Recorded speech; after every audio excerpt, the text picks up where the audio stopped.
अलाउद्दीन ने अटैक किया, अलाउद्दीन ने अटैक किया तो अब किला बहुत ऊपर बना हुआ, अलाउद्दीन किले के अंदर जा नहीं सकता। जो ऊपर बंदा बैठा होगा उसकी लोकेशन अच्छी है तो वो नीचे वाले को नुकसान ही पहुंचाएगा। पर अलाउद्दीन इस बार खार खा के आया था। अलाउद्दीन का कुछ ही हो जाए, इस बार अपने किले पे कब्जा करें। होते क्या थे अपने राजस्थान में, जब भी यूं लगता कि सेना बराबर है कि भाई 10,000 अगले के पास और 10,000 ही अपने पास, 10,000 नहीं अपने पास 7-8,000 भी है, तो भी कहते मैदान में जाके लड़े। तो मैदान की लड़ाइयां होती, आमने सामने की लड़ाइयां होती। पर यह लगता है कि अपने पास तो 10,000 और सामने वाला लेके आया 70,000, तो मैदान में जाने का कोई भी मतलब है। तो अपने किले में लड़ेंगे। दो प्रकार की लड़ाइयां थी, या तो मैदान में लड़ेंगे या किस में लड़ेंगे, किले। तो सेना बराबर की होती तब तो कहां लड़ते, मैदान। सेना बहुत कम होती, बहुत रेशियो कम होता, तब कहां लड़ते, बाद में किले। किले में लड़ने का मतलब है अपने किले के अंदर बैठे रहेंगे, दुश्मन किले के अंदर घुस ही नहीं सकता। दुश्मन इतनी दूर से आया, कितने दिन बाहर बैठा रहेगा, 15 दिन, महीना, 2 महीना, 3 महीना, चुपचाप लास्ट में चला ही जाएगा। फिर जो बंदा दिल्ली से आया वो खाना पीना घोड़ों का दाना कहां से लेके आएगा, उसकी दिक्कत आएगी ना बाद में। तो दिक्कतें कौन सहन करेगा, थोड़े दिन में अपने बोरिया बिस्तर उठा के चला जाएगा, अपने को लड़ाई करने की आवश्यकता भी नहीं। और ऊपर आने की कोशिश करेगा तो बाटे मार मार के मार लेंगे। पर अलाउद्दीन इस बार खार ही खा गया। अलाउद्दीन 8 महीने बैठा था यार। कितने महीने बैठा था, 8 महीने में समस्या ही भी उनके अंदर का अनाज खत्म हो गया।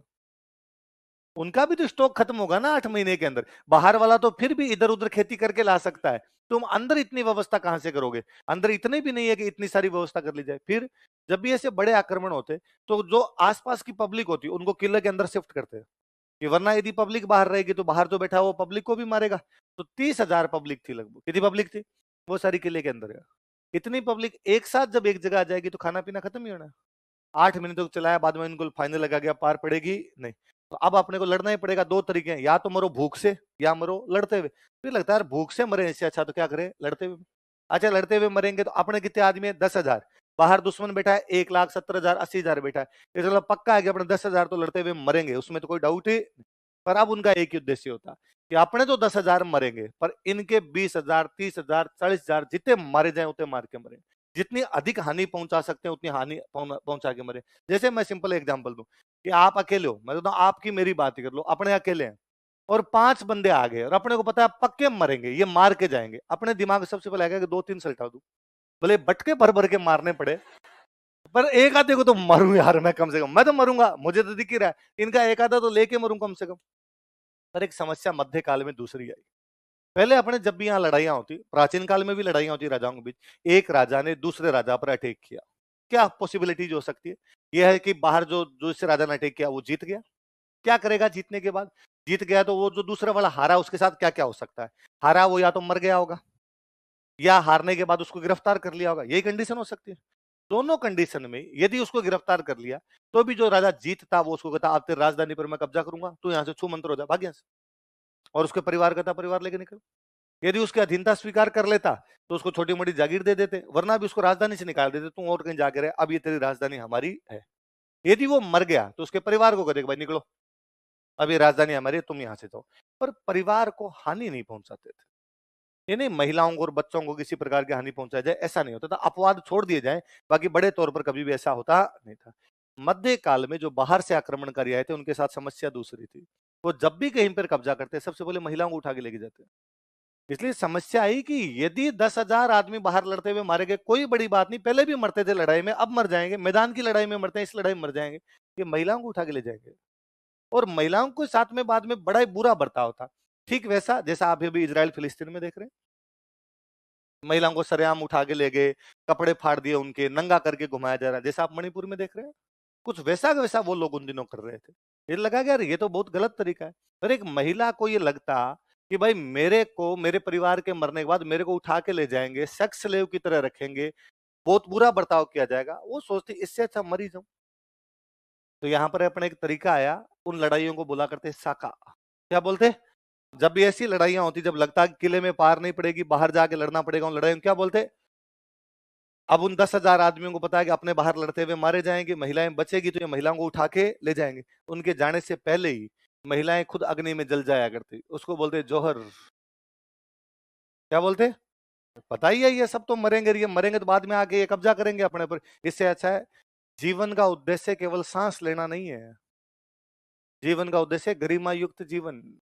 कैसा जीवन, जिसमें आपके पास ऑनर तो रहे, लाइफ ऑनर के साथ होनी चाहिए, प्राइड के साथ होनी चाहिए। उन्हें लगा यार बाद में कोई अपने को इस प्रकार के हालत में रखे, इससे पहले, इससे अच्छा मृत्यु बहुत अच्छी है, इससे अच्छे। तो वो महिलाएं जोहर कर लिया करती। फिर सारे पुरुष जो होते वो केसरिया कपड़े पहन के जाते। कैसे कपड़े पहन के? केसरिया कपड़े पहन के जाते बाहर लड़ने के लिए, और बाहर दुश्मन से लड़ते। इसको क्या बोला करते? केसरिया। और इन दोनों को मिला के क्या बोलते? क्या बोलते? साका। तो साके में क्या क्या दो चीजें होती? जोहर और केसर। लिखो 1303 ईस्वी में चित्तौड़ का पहला साका हुआ, फर्स्ट। महिलाएं क्या करती थी? जोहर। महिलाओं की रानी कौन है? पद्मिनी। तो पद्मिनी ने 1600 अन्य महिलाओं के साथ जोहर किया। लिखो रानी पद्मिनी ने 1600 महिलाओं के साथ जोहर किया। देखो रतन सिंह के नेतृत्व में केसरिया किया गया। पुरुष केसरिया करते। रतन सिंह के नेतृत्व में केसरिया किया गया। किसके नेतृत्व में किया गया? रतन सिंह के जो सेनापति थे उनके नाम थे गौरा और बादल। क्या क्या नाम थे? लिख लो रतन सिंह के सेनापति, commanders of Ratan Singh.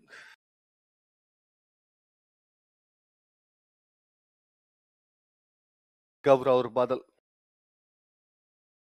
Alauddin finally यहां पर कब्जा करने में सफल हो जाता है। अलाउद्दीन कब्जा करता है 25 अगस्त 1303 को। कब करता है? लिख लो 25 अगस्त 1303 ईस्वी को अलाउद्दीन ने चित्तौड़ पर अधिकार कर लिया। और उसको गुस्सा आ रखा था भयंकर, क्योंकि ये थोड़े लोग थे, 7-8 हजार लोग थे। अलाउद्दीन की बड़ी सेना मारी थी इन्होंने। तो उसको था कि यार 7-8 हजार आदमी मेरे यार 20-30 हजार सल्टा के चले गए। उसके दिमाग में था मैं जाऊंगा अंदर और अंदर जाके इनके परिवार को उठा के लेके चला जाऊंगा। अंदर आया तो अंदर परिवार तो पूरा पहले ही मर चुका है। लगा यार अपने नुकसान का नुकसान हुआ, कुछ मिला और नहीं यहाँ पर। तो जो निर्दोष पब्लिक बैठी थी, सीधे साधे लोग बैठे थे, जिनका सीधा सीधा लड़ाई से कोई भी लेना देना नहीं था, अलाउद्दीन उन सबको मार देता है, नरसंहार करता है। क्या करवाता है? कितने लोगों का? देखो उसने चित्तौड़ में 30 हजार लोगों का नरसंहार करवाया। साधारण जनता, महिला, पुरुष, जिनका लड़ाई से कोई लेना देना नहीं, किसान, मजदूर, सब के सब बाहर निकाले गए, गर्दनें काट दी गई। कितने लोगों का नरसंहार करवाया? 30 हजार। किसने? अलाउद्दीन। फिर उसका एक बेटा था, उस बेटे का नाम था खिजर खान। क्या नाम था बेटे का? बेटा था उसका, बेटे का नाम क्या है? खिजर। और उसने तोड़ा, ढंग से तोड़ा, चित्तौड़ एकदम, मंदिर वंदिर तोड़ दिए, मूर्तियां तोड़ दी, बिल्डिंग्स वगैरह में आग लगा दी, खेतों में आग लगा दी। फिर उसने अपने बेटे खिजर खान कहा कि बेटे खिजर खान, मैंने चित्तौड़ को बर्बाद कर दिया। मैंने क्या कर दिया? अब तेरी ड्यूटी लगा के जाता हूं, तो इसको आबाद कर। तो इसको क्या कर? वापस बसा, तेरे हिसाब से कर। खिजर खान इसको आबाद करेगा, इसलिए नाम था खिजराबाद। क्या नाम क्या था?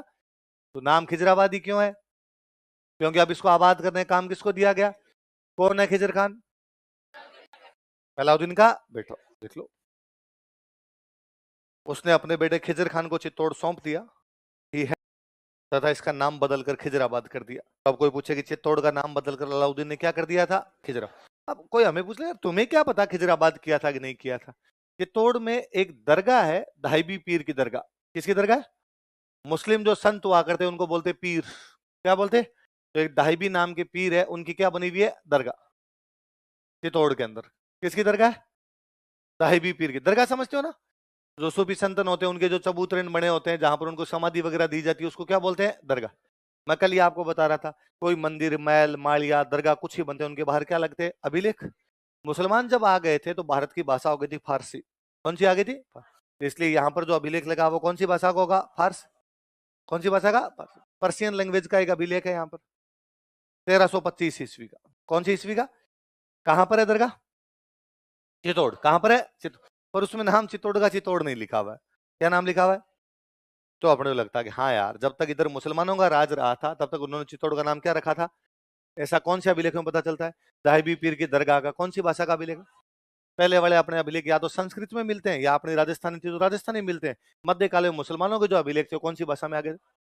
कौन सी भाषा में? फारसी। लिखो तोड़ 1303 में किसको सौंप के चला गया अलाउद्दीन? किसको? खिजर खान। यहाँ चित्तौड़ के किले के पास एक नदी बहती है, गंभीरी। कौन सी नदी है? तो खिजर खान या गंभीरी नदी पर एक पुल बनवाता है। क्या बनवाता है? देख लो खिजर खान ने गंभीरी नदी पर पुल का निर्माण करवाया। कि जोहर उस स्थिति में किया जाता जब उस महिला को पता था कि मेरा परिवार मर जाएगा, किसी भी प्रकार से बच।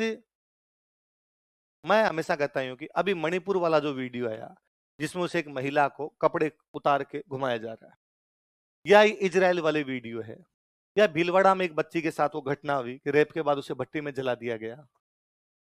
यदि उन महिलाओं को पहले कहा जाता कि हम तुम्हारे साथ ये करेंगे, दूसरा कोई रास्ता चुन सकती हो, क्या चुनती हो? सम्मानजनक तरीके से तो मरे। सीधी सी बात। जब मुझे पता ही चल जाए कि भाई मैं मरूंगा और मेरे परिवार को बाद में, ये बाहर वाले जो लोग हैं इनमें इतनी बुद्धि नहीं है, इनमें इतना विवेक नहीं है, महिलाओं के प्रति बेहद क्रूर लोग हैं, ये ऐसा ही करेंगे, महिलाओं को उठा के ले जाएंगे। सीधा सा था, इससे अच्छा वो परिवार पहले ही कर ले। चलो, क्या लिखा है? गंभीर नदी पर क्या बनवाया? जैसे हिंदुओं में कोई मर जाता तो अंतिम संस्कार करते हैं, तो अंतिम संस्कार में छतरियां बनाते हैं। अभी भी गांव के अंदर चबूतरा उतरा कुछ ना कुछ, कोई बड़ा बुजुर्ग, कोई गांव में सरपंच चौधरी टाइप का आदमी आज भी एक्सपायर हो तो बाहर चबूतरे बना दे, लिखा भी था फलाने चौधरी साहब की मृत्यु इस दिन यहाँ पर हुई थी, फलाने सरपंच साहब की मृत्यु यहाँ पर हुई थी, उनका अंतिम संस्कार किया गया, उनके बेटे ने यहाँ पर चबूतरे का निर्माण किया। छतरियां बनवाते, चबूतरे बनवाते। मुसलमानों में तो दफनाते, तो जहां पर दफनाते वहां पर बनाते मकबरे। क्या बनवाते? मगर। तो खिजर खान के परिवार में यहाँ पर कोई एक्सपायर हुआ तो खिजर खान ने यहाँ पर क्या बनवाया? मकबरा। देख लो, खिजर खान ने मकबरे का निर्माण करवाया। खिजर खान ने चित्तौड़ में, पूरा लिख लो, खिजर खान ने चित्तौड़ में मकबरे का निर्माण करवाया। बताया जब भी कोई मकबरा, महल, मालिया, दरगाह कुछ भी निर्माण कार्य करवाएंगे उनके बारे में लिखवाते मैंने बनवाया। तो खिजर खान यहाँ पर भी अभिलेख लगवाता होगा, था मैंने बनवाया साहब, मेरा नाम खिजर खान है और मैं ये मकबरा बनवा रहा हूँ, फलान जी की आदमी इस मकबरे को बनवा रहा हूँ। और कहते यार क्या पता तुम मेरे को जानते हो नहीं जानते, पापा का नाम अलाउद्दीन खिलजी है। पापा का नाम क्या है? और वो लिखता है अपने पिताजी के बारे में, लिखता है कि मेरे पिताजी का नाम अलाउद्दीन खिलजी है और वो भाई साहब दूसरे सिकंदर है। क्या है? Second Alexander. वो दूसरा सिकंदर, या तो सिकंदर ने दुनिया जीती थी या मेरे पापा क्या जीत रहे हैं? दुनिया। वो कहता है मेरे पिताजी ईश्वर की छाया है, ये कई बार बैठे बैठे खुद ही कहते रहते हैं कि अपुनिज भगवान है।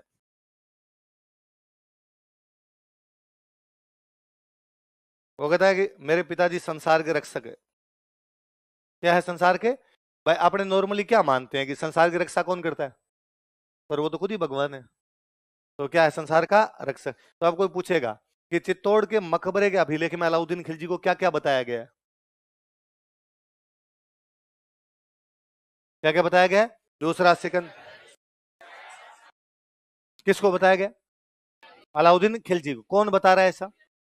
कहां पर लगा हुआ है अभिलेख? मकबरे। कौन सी भाषा में होगा? दूसरा सिकंदर, ईश्वर की छाया तथा संसार का रक्षक बताया गया। अलाउद्दीन खिलजी रेफर किया गया उसे। Alauddin Khilji referred as second Alexander,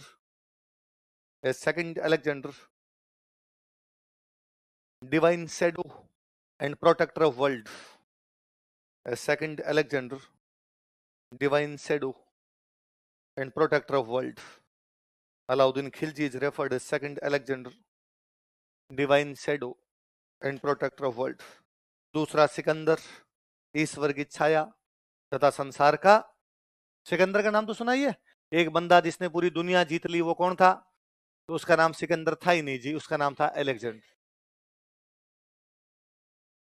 किसने? किसके कोष्टक में? तो आपने लिखा ना खिजर खान ने मकबरा बनवाया, तो फिर कौन लिखवाएगा? तो मकबरा खिजर खान का है, तो लिखवाएगा भी कौन? है ना, इतना कुछ सोचना नहीं आपने। तो सिकंदर का नाम सिकंदर नहीं था, सिकंदर का नाम क्या था? ये शायद मैं कल परसों बता रहा था ना आपको, बताई थी ना आपको कि नाम तो उसका था अलेक्जेंडर, और हमने क्या बोल दिया? क्या बोल दिया? तो हमने मुहावरे तक बना दिए, जो जीता वही, उसका नाम ही सिकंदर नहीं है, उसका नाम क्या है? होना चाहिए जो जीता वही अलेक्जेंडर। पर हमने कहा कौन इतना बड़ा नाम अलेक्जेंडर, क्या तेरा नाम आज से? नाम बदलने में माहिर है। ईरान का एक राजा था, उसका नाम था डेरियस। क्या नाम था? हमने हमारी किताबों में लिखा दारा सिंह। दारा दारा ठीक लगेगा, दारा लगेगा, तो डेरियस का नाम क्या कर दिया हमने? तो अपने ऐसा कुछ भी कर सकते हैं नाम बिगाड़ने में, तो अपने से बायसा अल्लट को जब आलू कह सकते हैं, तो हम सिकंदर को भी क्या, अलेक्जेंडर को भी क्या कर सकते हैं?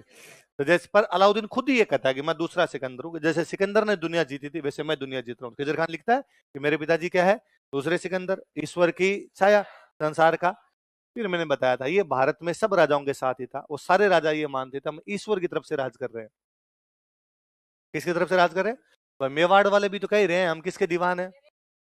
हम राज नहीं कर रहे भाई, राज तो एकलिंग जी कर रहे हैं, हम तो उनका आगे हिसाब किताब देख रहे हैं। वैसे वैसे अलाउद्दीन कह रहा है मैं राज नहीं कर रहा, राज तो कौन कर रहा है?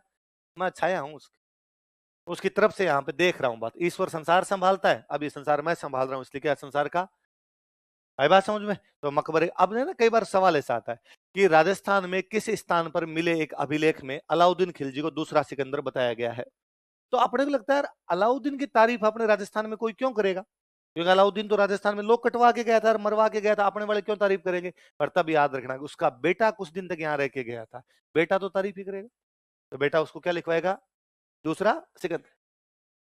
इधर 1311 में अलाउद्दीन अपने एक और किले पर कब्जा करता है, जालोर। कहां कब्जा करता है, जालोर पे कब्जा करके अलाउद्दीन वापस चला गया अपने दिल्ली। खिजर खान 1303 में आ गया था चित्तौड़, अब 1311 आ गया, खिजर खान का मन लगना बंद हो गया। और खिजर खान ने अलाउद्दीन को मैसेज किया कि डैडी कितने दिन हो गए मुझे मुझे मेरी गर्लफ्रेंड से मिलना है। सच्ची, उसकी गर्लफ्रेंड थी, उसका नाम है देवल रानी। क्या नाम था, वो देवल रानी के चक्कर में वापस चला गया था इधर से। तो उस देवल रानी पर खिजर खान पे पूरी बुक लिखी हुई है अमीर खुसरो की, आशिका। कौन सी बुक है, आशिका। तो आगे आपसे इंडियन हिस्ट्री पढ़ोगे तो पूछोगे आशिका नामक पुस्तक में किस किस की प्रेम कहानी है, खिजर खान और कौन सी बुक है उनपे।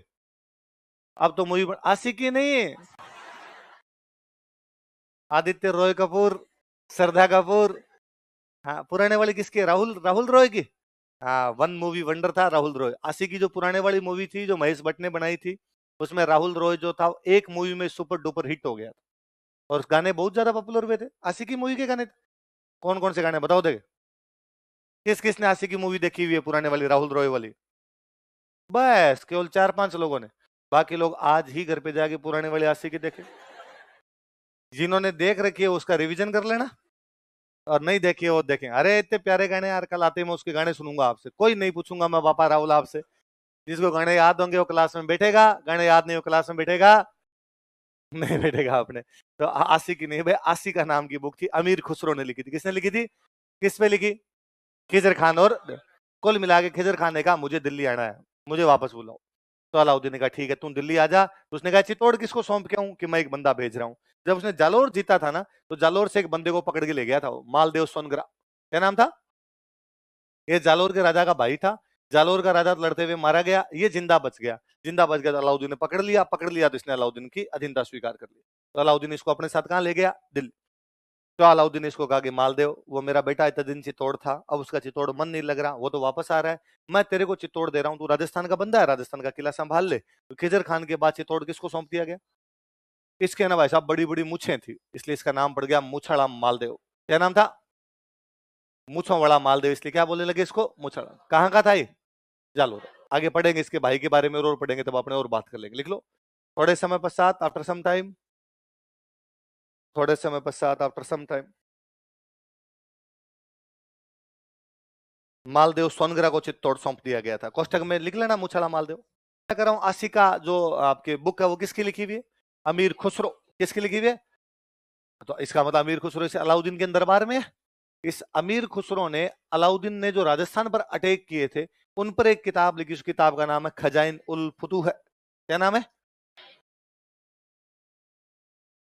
क्या नाम बुक का बताओ देखे, या इस किताब का एक नाम और है तारीख ए अलई। क्या नाम है, तारीख का मतलब होता है हिस्ट्री, तारीख का मतलब क्या होता है, ये बीच में जहां पे ए लगते हैं इनका मतलब होता है का के की, उल्टी पढ़ी जाती है फारसी भाषा। तारीख ए अलई, अलई का मतलब अलाउद्दीन, ए का मतलब का के की, तारीख का मतलब हिस्ट्री, अलाउद्दीन का इतिहास, अलाउद्दीन का इतिहास। या इसी किताब का एक और नाम और क्या, खजाइन उल फुतूह है। क्या नाम बताओ। अब कोई आपसे पूछे कि अलाउद्दीन ने चित्तौड़ पर आक्रमण किया था, इसकी जानकारी अलाउद्दीन का कौन सा विद्वान देता है, आपने कौन सी बुक में, उस बुक का एक और नाम क्या है, राइटर का नाम बताओ, क्या नाम है, बुक का नाम बताओ, खजाइन उल फुतूह है। दोबारा बोलो, एक बार और बोलो, क्या नाम है, इसका एक नाम और क्या है, किसका इतिहास है इसमें, अलाउद्दीन का। अलाउद्दीन ने कहां पर अटैक किया, राजस्थान वाले सारे अटैक ही लिखे हुए इसके अंदर, राजस्थान में उसने कहां कहां पर अटैक किया, बात समझ में, लिख लो नीचे अलग।